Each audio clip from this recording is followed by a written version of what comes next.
Olha, muito bom dia. Nossa escola bíblica dominical, nossa última aula, última lição da revista sobre as cartas para as igrejas do Novo Testamento.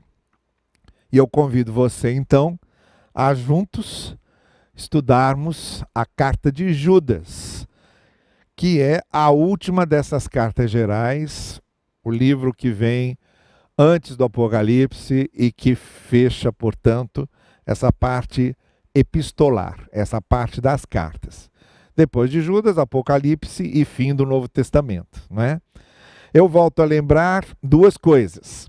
Primeiro, que chamamos de cartas gerais, aquelas que não foram especificamente enviadas para igrejas como carta à igreja de Colossos, carta à igreja de Éfeso, carta à igreja da Galácia, mas são cartas enviadas às igrejas que vão lendo e vão passando adiante para outra igreja. Normalmente eram igrejas que ficavam ali naquela região da Ásia Menor, onde hoje nós temos a Turquia, tá bem? Então essas são as cartas gerais. Começam lá com a carta aos Hebreus e vem até aqui, carta de Judas. Normalmente, e aí eu já estou fornecendo alguma informação preliminar, introdutória, sobre a carta de Judas. Normalmente, a carta de Judas está vinculada à carta de 2 de Pedro. Normalmente são estudadas juntas, por tratarem do mesmo assunto, do mesmo tema, isto é, cuidado com os falsos mestres, cuidado com os enganadores que querem desviar vocês da fé no Evangelho, ou da verdadeira fé no Evangelho. As cartas são muito similares, muito parecidas, e então trabalham esse mesmo tema. A segunda coisa que chama a atenção é o nome do autor. Judas. Eu me lembro, inclusive, de uma ovelha que tive na primeira igreja de Teresópolis, que se espantou tremendamente, depois de 30 anos de igreja, se espantou tremendamente quando descobriu que havia um livro no Novo Testamento chamado Judas. E me perguntou, pastor, como deixar isso acontecer se Judas traiu Cristo? É claro que não se trata do mesmo Judas. Judas era um nome antes de Judas Iscariotes, depois de Judas Iscariotes, ninguém mais quis botar o nome de Judas em ninguém, não é? Mas era um nome muito comum, tão comum que nós encontramos alguns Judas na Bíblia, inclusive entre os apóstolos. Você tem um Judas apostólico, além do Iscariotes, você tem 2 Judas no corpo apostólico, que é hoje mais comumente chamado como Judas Tadeu, ou São Judas Tadeu, que inclusive é o santo das causas impossíveis. E você tem um Judas que é irmão de Cristo. Entre os irmãos e irmãs de Cristo, porque o Evangelho de João nos informa que Jesus tinha irmãos e irmãs. Marcos também fala a respeito disso. Você, entre os irmãos de Jesus, você tem lá um Judas. Então veja que era um nome tão comum que você tem no corpo apostólico, tem entre os irmãos de Jesus. E a grande questão é essa, não é? Esse Judas que escreve essa pequenina carta, muito breve mesmo, tanto que também é um livro que não tem capítulos. Esse Judas que escreve essa pequenina carta, que nós vamos ler na sua íntegra, que ela é pequena, breve, vamos lê-la toda agora, na nossa aula. Esse Judas, afinal, é o apóstolo? É o irmão de Jesus? Ele se apresenta logo no início, quando abre a carta, ele se apresenta dizendo: Judas, servo de Jesus e irmão de Tiago. Esse Tiago, por estar sendo mencionado, imagina-se ser o Tiago que era líder da igreja de Jerusalém, que inclusive parece estar lá conduzindo a reunião que é feita em Atos capítulo 15. Estranha se ele for irmão de Jesus, se for o Judas irmão de Jesus, e não fazer menção a isso, não é? Você tinha um irmão de Jesus que também se chamava Tiago, que era também outro nome comum, não é? Tanto que você tinha um apóstolo Tiago e um irmão de Jesus chamado Tiago. Então ele seria irmão do Tiago, irmão de Jesus, e por isso também irmão de Jesus? Mas por que ele não falou logo que era irmão de Jesus, mas disse que é o servo? Ele diz servo de Jesus e irmão de Tiago. Por que não servo e irmão de Jesus, o que seria mais natural? Por causa dessas questões todas, é que fica assim uma espécie de dúvida sobre quem seria o real Judas a escrever essa carta. Que ele se chamava Judas, não há dúvida. Mas sobre que Judas é esse, a dúvida persiste. Então há aqueles que defendem uma condição, há aqueles que defendem outra e ficam se dividindo entre é o Judas apóstolo, é o Judas irmão de Jesus, é o Judas irmão de Tiago, líder da igreja de Jerusalém. Quem é, afinal, esse Judas? Há opiniões para todas as possibilidades e, normalmente, argumentos para todas as possibilidades, que não é o nosso objetivo fazer aqui um estudo crítico do livro de Judas. Não é o objetivo desta lição que você tem em sua mão e que nós estamos tratando. Interessa-nos a mensagem dessa pequena carta e aquilo que essa pequena carta nos expõe. Como eu disse para vocês, essa pequena carta está tratando do mesmo tema da segunda carta de Pedro. Como resistir aos que adulteram a mensagem do evangelho, aos que enganam, pregando um outro evangelho que não aquele que os apóstolos legaram. Essa preocupação é antiga. Podemos dizer que, por exemplo, a carta aos Gálatas é uma carta que tem essa preocupação, tanto que o apóstolo Paulo já começa aquela carta já indo direto ao ponto. Me espanta como vocês tão rapidamente deixaram o evangelho para adotar outro evangelho. Essa palavra outro, no original grego, é um outro que não da mesma espécie, porque você às vezes tem outro da mesma espécie. Por exemplo, banana é uma fruta e maçã é outra fruta. Nesse sentido, há uma palavra grega para esse tipo de outro, um outro da mesma espécie. Mas há uma outra palavra, que é a que Paulo está usando, quando diz, é o seguinte: banana é uma fruta, mas tem uma outra coisa que é o martelo, que é o serrote, que não é da mesma espécie, não tem comparação. E é essa palavra que Paulo usa em Gálatas, quando diz, vocês estão seguindo outro evangelho, isto é, um evangelho totalmente diferente dos princípios que vocês aprenderam, não é? Então essa preocupação já era de Paulo lá em Gálatas, de orientar aqueles primeiros cristãos do primeiro século, dos primeiros anos da fé cristã, a não se deixarem enganar. Paulo também fala isso na carta aos Efésios, no capítulo 4, aqueles ventos de doutrina, batem para um lado, vai, batem para outro, vai, que vocês não sejam assim, sejam maduros.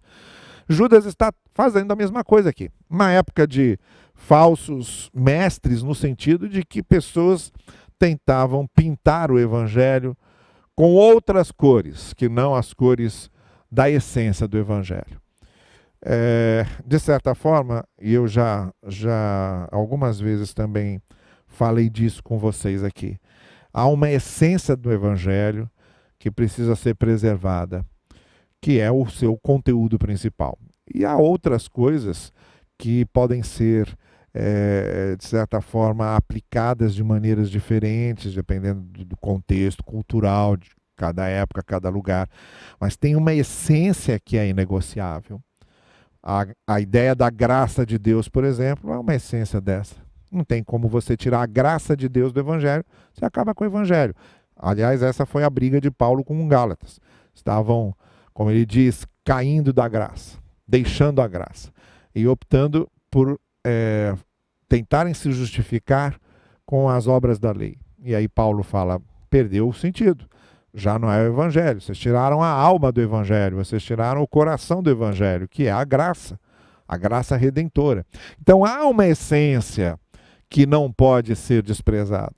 Quando Judas fala disso, ele no versículo 3, que é quando ele começa a carta, você tem lá a saudação, que é uma saudação normal, comum, em que o autor se apresenta, versos 1 e 2. Né? E impetra uma bênção, um tipo de uma bênção, como no verso 2 ele diz, misericórdia, paz, amor lhes sejam multiplicados. Essa saudação é muito comum em todas as cartas do Novo Testamento. E aí no verso 3, tem uma frasezinha que ele usa aqui que é fundamental para a gente compreender isso, que quando ele diz assim, embora estivesse muito ansioso por lhes escrever acerca da salvação que compartilhamos, senti que era necessário escrever-lhes, insistindo que batalhassem pela fé de uma vez por todas confiada aos santos. Então, essa é a primeira coisa que eu quero chamar a sua atenção. Aí, o sentido de fé aqui. Ele fala a fé que foi dada aos santos, a fé que foi confiada aos santos, justamente para ser preservada. Que fé é essa? Não é aquela fé, confiança, sentimento, né? Quando a gente diz você precisa crer, você precisa, que Cristo dizia, né?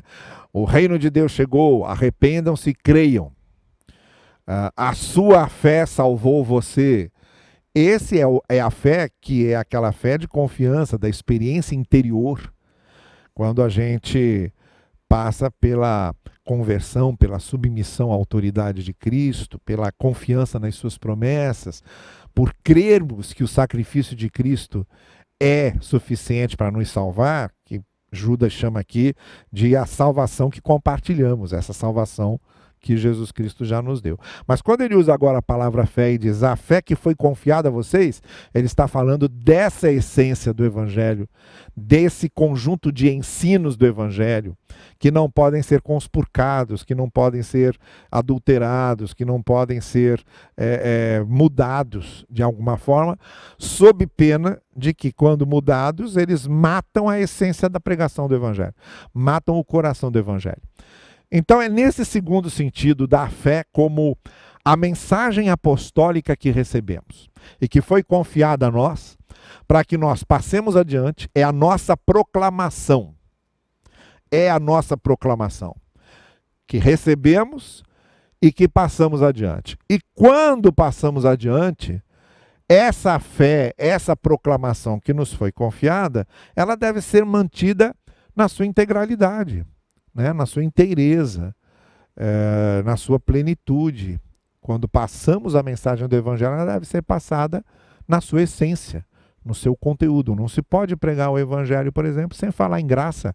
Não se pode pregar o Evangelho sem falar no sacrifício feito por Cristo por nós. Não se pode falar em Evangelho sem falar na ressurreição de Cristo. Não é isso que Paulo fala lá em Coríntios, capítulo 15? Eu estou entregando a vocês o que eu recebi. Que o Senhor Jesus morreu por nossos pecados e ressuscitou ao terceiro dia. Essência do Evangelho. Está aí a mensagem do Evangelho. A fé que nos foi confiada. A essência dessa proclamação que nos foi confiada. E é disso que Judas está falando. Quer dizer, Judas está falando de algo que estava sendo maculado. E que não podia ser. Porque é a essência, é a identidade principal do Evangelho. E aí ele vai, durante toda a carta, e é o que a gente vai ver aqui, ele vai caracterizar esses deturpadores da fé, esses deturpadores do Evangelho, esses que, às vezes, até em nome do Evangelho, né? Falando em nome do Evangelho, falam em nome de Deus coisas que não tem nada a ver com Deus, falam em nome do Evangelho coisas que não tem nada a ver com o Evangelho. Então, é, portanto, uma advertência muito contemporânea, muito moderna, muito atual, porque muito hoje acontece, né, de evangélicos falarem de um evangelho que diminui a graça, diminui o sacrifício redentor de Cristo, mata essa essência do evangelho. Então, a advertência que é usada lá por Judas serve para a gente aqui também. Recebemos uma proclamação, recebemos uma fé, recebemos uma essência do evangelho que precisa ser preservada sempre. E quem são esses que estão tentando macular e deturpar essa essência do evangelho? Ele chama no versículo 4 de ímpios. Ele diz lá no verso 4, são ímpios e transformam a graça de nosso Deus, olha o que eu falei, a graça do nosso Deus em libertinagem e negam Jesus Cristo, nosso único soberano e Senhor. O que normalmente os estudiosos do Novo Testamento entendem que estava acontecendo aqui era provavelmente uma heresia pré-gnóstica. O gnosticismo era ali de uma influência helênica, de uma influência grega, né, que vinha desde o tempo do dualismo platônico e, de certa forma, se reduzia no seguinte: nós temos alma e corpo separados, a alma é uma prisioneira do corpo, vivemos nessa dualidade, vivemos nesse dualismo.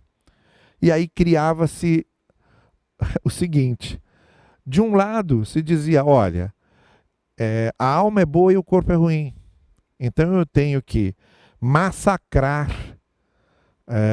os prazeres do corpo para que a minha alma possa prevalecer. E havia um outro ponto que dizia, olha, a alma está tão separada do corpo que o que eu faço com o corpo não atinge a alma. Então eu posso entregar meu corpo a qualquer tipo de libertinagem que for, porque aquilo não tem mais nada a ver com a alma, estão separados, etc.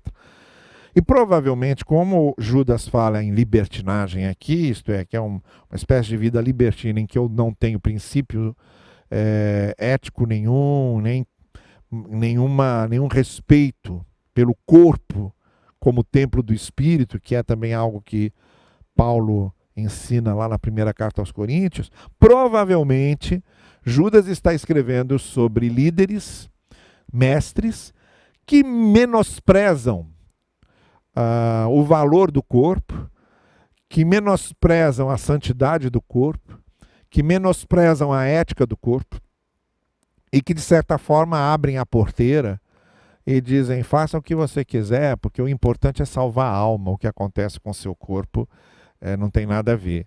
Essa separação entre alma e corpo faz esse tipo de coisa, né? Que é diferente do que Paulo faz em Coríntios, quando ele diz, não, o corpo é templo do Espírito.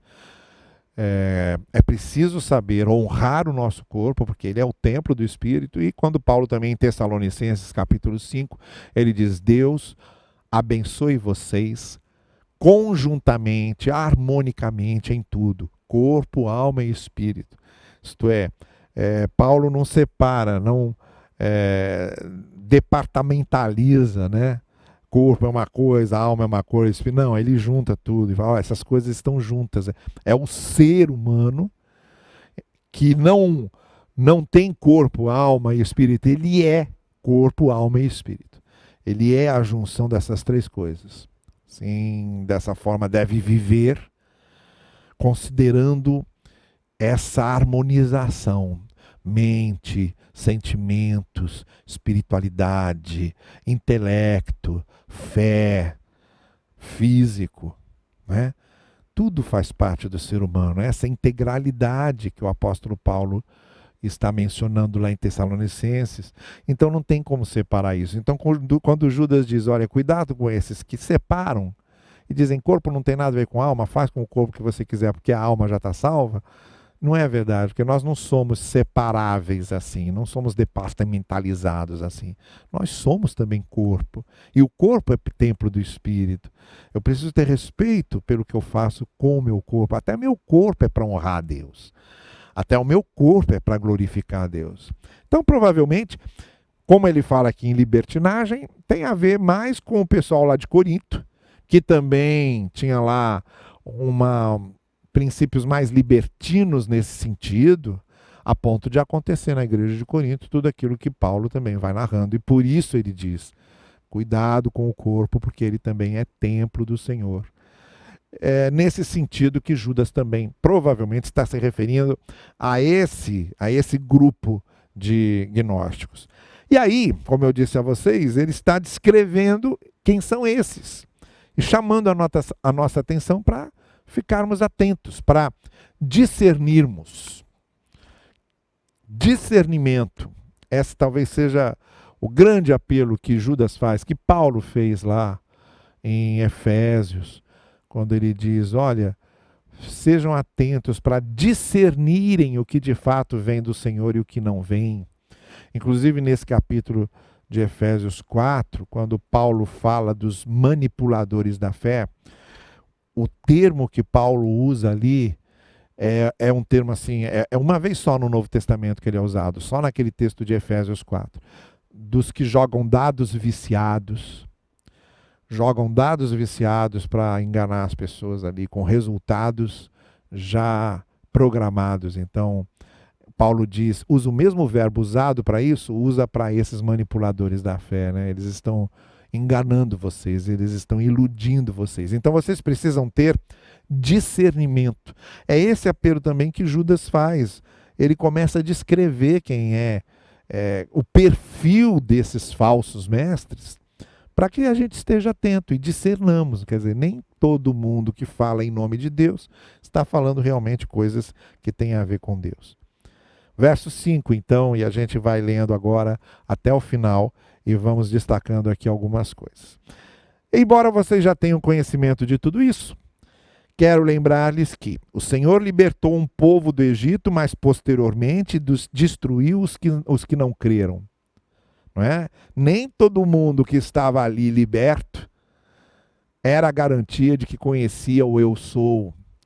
E nem todo mundo que estava ali no povo era garantia de que chegaria na Terra Prometida, como não chegaram, não é? Foi uma outra geração que chegou. Então, estar ali só, pertencer ao povo, não significa que esteja identificado com as coisas de Deus, ou que tenha uma identificação com os verdadeiros princípios e valores do Senhor. E quanto aos anjos que não conservaram suas posições de autoridade, mas abandonaram a sua própria morada, ele os tem guardado em trevas, presos com correntes para o juízo do grande dia. Isso é uma outra história que a gente conhece também, porque Jesus Cristo diz isso, né? Eu vi Lúcifer cair como uma estrela, e lá em Isaías e Ezequiel, Isaías 14, Ezequiel 28, tratando do rei Tiro, do rei de Tiro e do rei de Sidom, que tinham uma grande arrogância e caíram dos seus tronos. Faz-se essa similaridade com a queda de Lúcifer. Lúcifer seria um anjo decaído, e juntamente com Lúcifer, os anjos decaídos, que participavam da glória de Deus, serviam a Deus, por algum motivo perderam essa glória e caíram. É a essa narrativa antiga judaica que Judas está se referindo agora. Então ele dá o exemplo do povo lá e diz, não é porque está no povo que quer dizer que tudo que faz vem de Deus. Lá havia muita gente que não tinha nada a ver com Deus. Basta ver o episódio dos espias.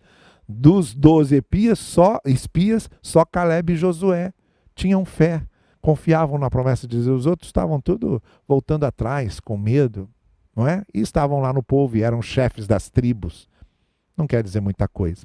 O segundo exemplo que ele dá é essa narrativa da queda dos anjos, que eram anjos de luz e se transformaram em anjos do mal, que também é uma narrativa antiga judaica. Aconteceu também com eles. Estavam lá na presença do Senhor, eram anjos do Senhor, serviam ao Senhor e ao mesmo tempo acabaram se tornando o anti-Deus, o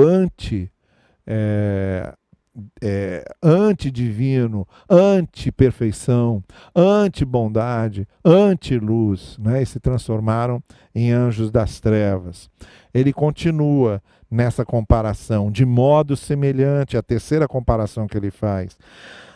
Sodoma e Gomorra e as cidades em redor se entregaram à imoralidade, a relações sexuais antinaturais, estando sob o castigo do fogo eterno. Elas servem de exemplo. Então, o exemplo de Sodoma e Gomorra ele é muito usado para isso, né? Para mostrar como o povo se afastou de Deus, se descaracterizou ali completamente. Tem até aquele diálogo de Abraão com Deus, né? Se tiver 50 justos, vai destruir, Deus diz. Se tiver 50, eu não destruo. E se tiver 40, eu não destruo. Se tiver 30. E Moisés e Abraão tentando negociar com Deus, e Deus mostrando para Abraão que a situação de Sodoma e Gomorra era mais ou menos como a situação da narrativa do dilúvio. Só Noé e sua família, e não havia mais ninguém ali que honrasse a Deus e conhecesse a sua vontade. Sodoma e Gomorra também é uma narrativa nesse sentido. E uma narrativa de libertinagem, que é a mesma palavra que Judas usa. Ele usa aqui palavras como imoralidade e caracteriza exatamente essa condição em que se vivia, sem padrões para uma vida sexual saudável, tá bem? Outro exemplo que ele dá, verso 8. Da mesma forma, estes sonhadores porque lançavam mão de argumentos tipo, Deus me deu um sonho, Deus me deu uma visão, que às vezes parecem argumentos irretocáveis, para se tentar vender a ideia de que Deus passou uma mensagem que não tinha nada a ver com a mensagem de Deus. Era assim que eles enganavam com mais facilidade. Deus me disse é uma espécie de declaração que mata qualquer diálogo, não é? A partir do momento que eu estou conversando com você, você vira para mim, então, mas Deus me disse para eu fazer assim, aí acabou o diálogo. Eu vou dizer para você, então se Deus disse para você, tá bom. Acabou, não tem o que conversar, não tem mais ideia para trocar. E era o artifício que esses mestres diziam: olha, eu tive um sonho em que Deus me revelou isso. Eu tive uma visão em que Deus me revelou isso. As experiências subjetivas se impondo aos princípios da palavra. Esse é um grande perigo. E normalmente isso é um grande artifício usado pelos falsos líderes. Contaminam o próprio corpo, rejeitam as autoridades, porque normalmente esses falsos líderes se levantavam contra os próprios bispos, os presbíteros das igrejas, e se impunham a eles com suas falsas doutrinas, difamam os seres celestiais, né? Não tem nada que difame mais a Deus do que quebrar o mandamento em que se usa o nome de Deus em vão. Quanta coisa se justifica com o nome de Deus, não é? Isso é, sem dúvida alguma, difamar o nome de Deus, difamar os seres celestiais. E aí, ele diz no verso 9, ele fala a respeito de uma outra narrativa que a gente não encontra em nenhum lugar do Antigo Testamento. Nem mesmo o arcanjo Miguel, quando estava disputando com o diabo acerca do corpo de Moisés, ousou fazer acusação injuriosa contra ele, mas disse, o Senhor o repreenda. Quer dizer, o que Judas estava querendo dizer aqui é que nem o diabo se atreveu, nem o anjo Miguel se atreveu na luta contra o diabo a se colocar como representante de Deus para tomar uma decisão, mas dizendo, o Senhor repreenda você. Então, como é que esses mestres da lei se colocavam como únicos representantes de Deus? Mas tem uma coisa aqui que é o seguinte, em nenhum lugar das Escrituras, no Antigo Testamento, você encontra essa narrativa. De Moisés tendo morrido, a gente sabe que ninguém teve acesso ao corpo de Moisés. Moisés simplesmente desapareceu no Monte Nebo, ele veio à Terra Prometida, e ali ele desaparece. O corpo de Moisés não é encontrado, não foi encontrado em nenhum momento das narrativas do Antigo Testamento. E havia essa narrativa que fala de Miguel, o anjo Miguel, disputando com o diabo quem ficaria com o corpo de Moisés. E lá num determinado momento, o anjo dizendo: o Senhor repreenda você, e deixa com o Senhor ali para acertar a situação. Essa narrativa é uma narrativa de um livro apócrifo, isto é, um livro que não entrou no cânon do Antigo Testamento. O cânon do Antigo Testamento foi fechado no ano 90 depois de Cristo, aproximadamente, foi quando se fechou o cânon do Antigo Testamento em Jâmina. Isto é um livro que se chamava A Ascensão de Moisés, que não entrou no Antigo Testamento, nesses 39 livros que a gente tem na nossa Bíblia do Antigo Testamento. Mas era considerado uma narrativa sagrada por Judas, e ele tanto usa aqui como se estivesse citando algum outro texto de outro livro, não é? Mas porque havia mesmo, ainda naquele tempo de Judas, ele vai fazer isso, a mesma coisa vai fazer um pouco mais adiante, citando o livro de Enoque, que era um outro livro que não entrou no cânon do Antigo Testamento. Mas como ainda esse cânon não estava fechado, né, vai ser fechado só lá aproximadamente no ano 90, o cânon do Novo Testamento, esse conjunto de livros, vai ser fechado, no caso do Novo Testamento, já quase no quarto século.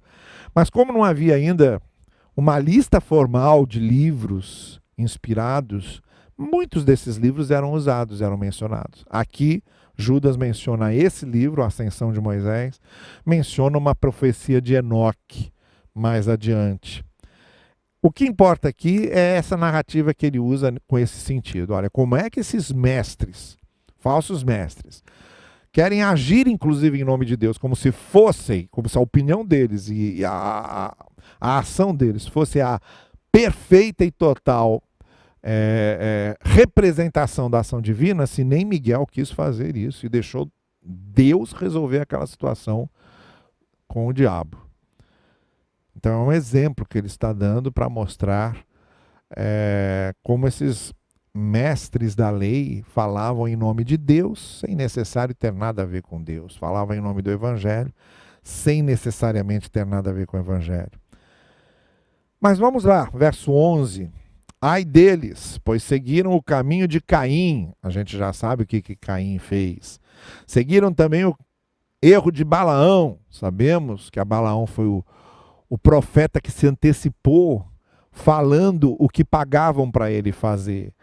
E foi o que fizeram na rebelião de Corá, que foi uma rebelião narrada em Números. Numa das rebeliões que tinham contra Moisés ali durante a travessia do deserto. O que há de comum nesses três exemplos? Tudo é rebelião. Caim se rebelou e matou seu irmão. Balaão se rebelou e falava em nome de Deus o que pagavam para ele falar. E também os rebeldes de Corá se rebelaram, não contra Moisés, mas contra o próprio Deus, ali naquela experiência. Esses homens são rochas submersas nas festas de fraternidade que vocês fazem, não é? Estão lá participando das festas fraternas de comunhão como rochas submersas, quer dizer, você vê a fachada, mas não vê o que tem por trás, né? Aqueles icebergs, você só vê a ponta e não vê o restante. Foi o que acabou com o Titanic. Foi não saber que por baixo daquela superfície havia um iceberg enorme, não é? Essas pessoas são assim, se escondem atrás de uma fachada, não se tem ideia do perigo que elas são. São pastores que só cuidam de si mesmos, não tem nenhuma preocupação em realmente pastorear, ensinar, aconselhar com a palavra. São nuvens sem água impelidas pelo vento, não é? Nuvens vazias, só tem forma, mas não tem conteúdo. São árvores de outono sem frutos, não é? 2 vezes mortas, arrancadas pela raiz. Além de não ter frutos, também a raiz não está onde devia estar, não está enraizada em Cristo. São ondas bravias do mar, e aí a gente volta àquela comparação que Paulo faz em Éfeso, espumando seus próprios atos vergonhosos e jogando os barcos uma hora para um lado, uma hora para o outro. São estrelas errantes, para as quais estão reservadas para sempre as mais densas trevas. Comparações que mostram só uma fachada, uma coisa ilusória, mas por trás há o perigo das trevas. Logo depois, Judas fala dessa profecia de Enoque, o sétimo a partir de Adão, naquela cronologia, naquela árvore genealógica que você tem, o 7 que descende de Adão, e que profetizou acerca deles. Aí já é aquele livro de Enoque que eu falei para vocês, que ele também cita, embora não esteja lá, não vai entrar no cânon do Antigo Testamento. Quando ele diz, vejam o Senhor, vem com milhares de seus santos para julgar a todos e convencer todos os ímpios a respeito de todos os atos de impiedade que eles cometeram impiamente. Quer dizer, podem enganar as pessoas, mas a Deus não enganam. E Deus vai julgá-los, né? Eles podem enganar quem não vê o coração, podem enganar quem só vê a fachada. Bom, Judas aí está descrevendo esse perfil desses falsos mestres. E então ele termina a sua carta fazendo um chamado à perseverança, a não nos deixarmos enganar, a discernirmos esses enganadores e permanecermos fiéis à essência do Evangelho. Todavia, lembrem-se, esse é um verbo fundamental. Lembrem-se do que foi dito pelos apóstolos, lembrem-se da mensagem dos apóstolos, lembrem-se do que os apóstolos ensinaram de nosso Senhor Jesus Cristo. O que Jesus Cristo falou, ensinou é que é a grande referência. A mensagem de Cristo é que é a grande referência. Nos últimos tempos, haverá zombadores que seguirão os seus próprios desejos ímpios. Jesus falou sobre isso, especialmente no Sermão do Monte, cuidado com os lobos transformados em ovelhas. Os apóstolos falaram sobre isso nas suas cartas.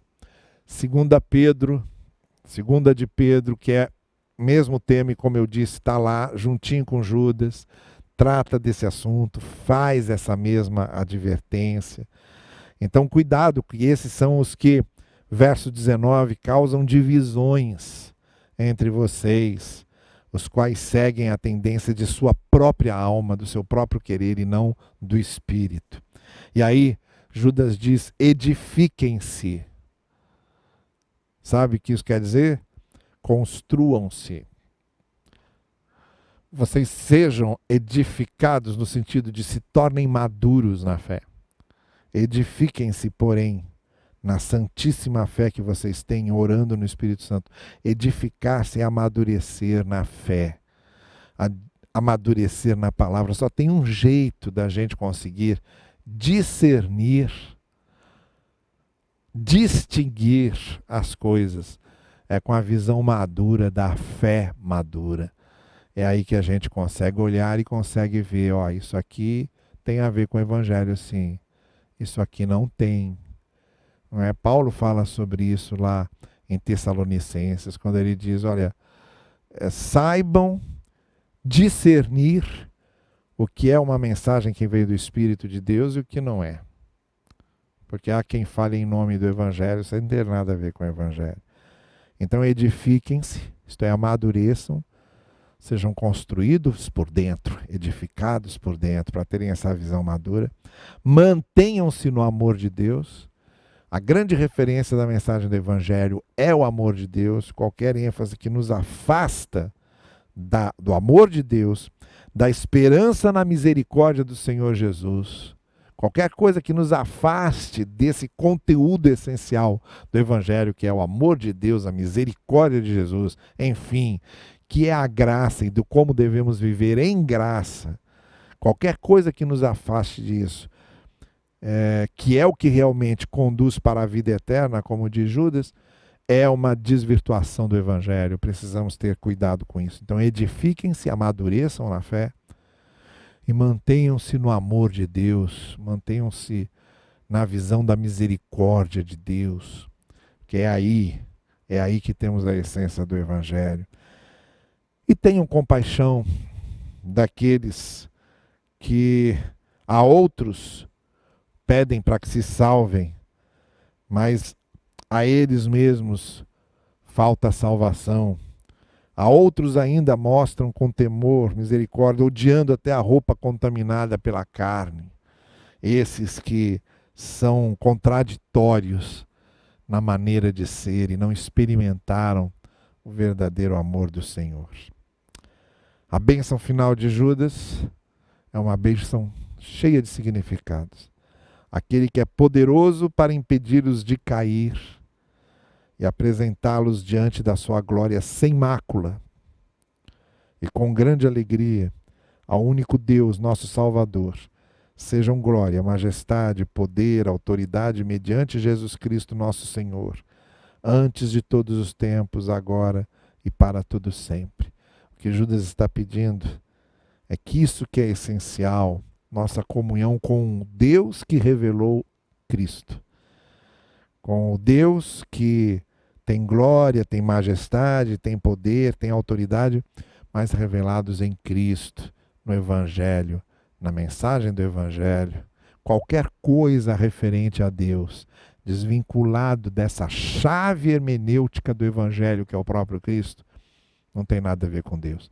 Jesus é essa referência central, que no Evangelho se torna a referência de tudo que a gente crê, de tudo que a gente vive, de tudo que a gente experimenta na fé. Ele é essa referência central. Uma carta curta, mas cheia de significado. Se eu fosse resumir, a grande e central aplicação dessa carta seria muito cuidado com os que falam em nome do Evangelho ou com os que falam em nome de Deus e se desviam dessa essência primordial do Evangelho, que é a proclamação da graça, do amor do Cristo e do que o Cristo fez. E que decorrente disso leva à ética, leva à conduta santa, que é respeito pela nossa dignidade humana, sem dualismos, mas quando a gente olha para a gente diz, esse corpo é de Deus, esse corpo é templo de Deus, e porque ele é templo de Deus, ele terá uma conduta, uma ética de viver, que tem a ver também com essa experiência de fé que nós temos. É disso aí que Judas está falando, e é esse apelo que fica para a gente aqui. Que Deus nos abençoe. Olha, eu estou mais uma vez aqui com vocês nessa aula, porque o professor da classe, o pastor Hudson, ainda não pôde gravar a aula para vocês, teve alta essa semana, mas está lá ainda se recuperando. Mas logo, logo a gente vai ter a alegria de ter o pastor Hudson de volta. Vamos continuar orando por ele, pela sua recuperação. Vamos orar. Senhor querido, muito obrigado pela tua palavra, muito obrigado pela carta de Judas, muito obrigado, porque não estamos aqui sozinhos, tentando entender, compreender e aplicar a tua palavra, mas o teu Espírito está conosco, principalmente nos ajudando a não nos deixarmos enganar. Dá-nos um coração maduro, uma fé madura, dá-nos uma experiência madura em Cristo, para que saibamos discernir, distinguir o que realmente pertence ao conteúdo do Evangelho, da palavra, daquilo que o teu Filho nos deixou. Abençoa cada um dos alunos desta classe, desta igreja, ajuda-nos a cumprirmos sempre a tua palavra, nós oramos em nome de Jesus. Amém. Amém. Deus abençoe a vocês todos.